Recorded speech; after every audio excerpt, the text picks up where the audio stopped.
பாகிஸ்தானில் வணிக வளாகம் திறப்பு விழாவுக்கு முன்பே ஆயிரக்கணக்கில் புகுந்த மக்கள் உடைகள், விலை உயர்ந்த பொருட்கள் உள்ளிட்ட அனைத்தையும் அள்ளிச் சென்றனர்.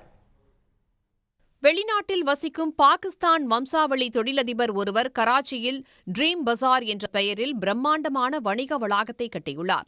இதன் திறப்பு விழாவையொட்டி 50% தள்ளுபடி உள்ளிட்ட பல்வேறு கவர்ச்சிகரமான அறிவிப்புகள் வெளியானதால் திறப்பு விழாவுக்கு முன்பே ஆயிரக்கணக்கானோர் வணிக வளாகம் முன்பு திரண்டனர். எதிர்பார்த்ததை விட அதிக கூட்டம் கூடியதால் நிர்வாகத்தினர் கட்டுப்படுத்த முடியாமல் தவித்தனர். ஒரு கட்டத்தில் தள்ளுமுள்ளு ஏற்பட்டு பாதுகாவலர்கள் ஆளுயர தடியை எடுத்து தாக்குதல் நடத்தி கூட்டத்தை கட்டுப்படுத்த முயன்றனர்.